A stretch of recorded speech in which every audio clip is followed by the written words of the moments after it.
If you're looking to buy a place in Vancouver, one of the biggest choices you'll face is what style of home is right for you. Not just for how it looks, but how well it's laid out. How many levels it has, when it was built, and how will it fit your lifestyle, both now and in the future. Today I'm going to walk you through some of the most popular homes in Vancouver. I'll share what makes each one special, where you find them, how big they usually are, and how they're set up inside. First, let's talk about the Craftsman home. Most of these were built between 1905 and 1930, and you'll find them in neighborhoods like Kitsilano, Mount Pleasant, Dunbar, and the Grandview Woodland area. They're known for inviting front porches, their low-pitched roofs, and those classy, chunky wood details. Most Craftsman homes have 2 levels, sometimes with a finished basement. The living room is usually at the front of the house, often with a fireplace. The dining room is in the middle, and the kitchen sits at the back, often opening onto the backyard. Bedrooms typically range from 3 to 4, with 1 or 2 bathrooms. These homes have great bones and a strong resale value, especially in heritage areas. Next, Victorian and Edwardian homes. Victorians date back to the 1880s through the early 1900s, while Edwardians were built from around 1905 to the 1920s. You'll see these homes in Strathcona, the West End, and Mount Pleasant. They usually have 2 to 3 levels, with the living spaces on the main floor and the bedrooms upstairs. Some have a finished attic and basements and are converted into suites. Typically they have 3 to 5 bedrooms and 1 to 2 bedrooms. The living room is at the front, dining in the middle, and the kitchen at the back. Most of these homes have been updated, but they still hold excellent retail potential for anyone who loves heritage style.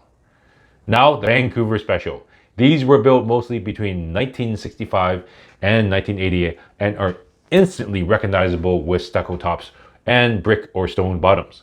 They're usually 2 levels with the main living space and bedrooms upstairs, and often a secondary suite or extra space downstairs.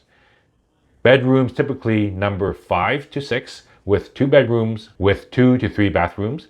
Upstairs, the living room is at the front while the kitchen and dining are at the back. These homes are practical, flexible, and still full of potential for updates or additions. We just talked about the classic Vancouver Special. We also have a newer Vancouver Special. These homes are a modern evolution of the classic design. These homes started appearing in the mid-2000s, often featured 2 main levels, one on top, one on the bottom. But the main difference is the one on the bottom has 2 fully self-contained basement suites. The whole house usually has 6 to 8 bedrooms in total, with 3 to 5 bedrooms, depending on the layout. Upstairs, the living room is at the front and the kitchen and dining at the back, and bedrooms upstairs.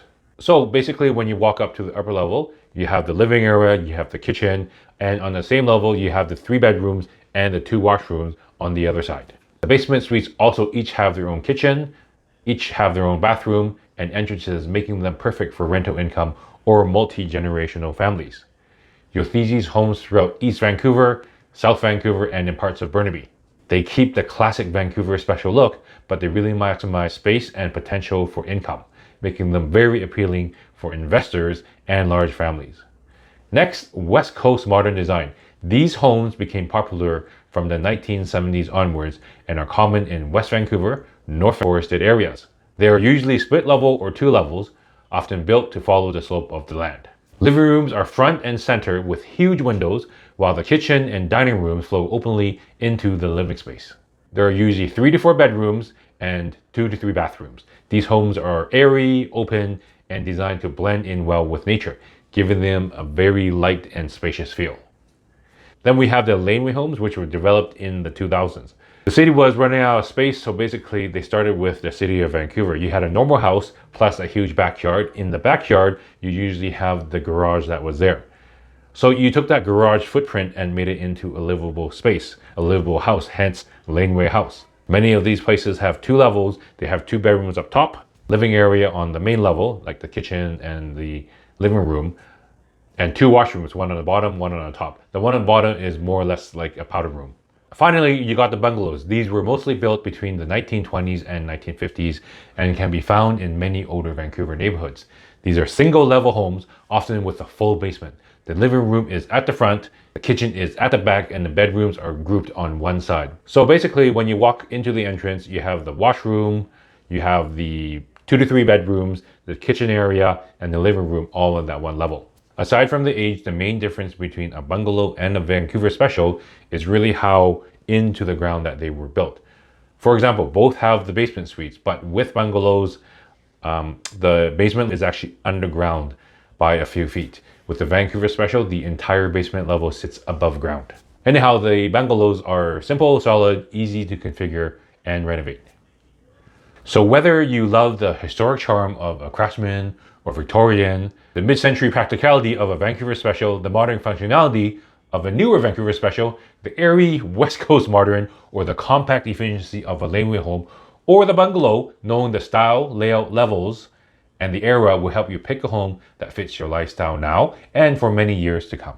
I'm Ken, I'm a realtor. If you have any questions and you want to learn more about any of these houses or find a home, please give me a call at 604-338-3045 at this contact information here below.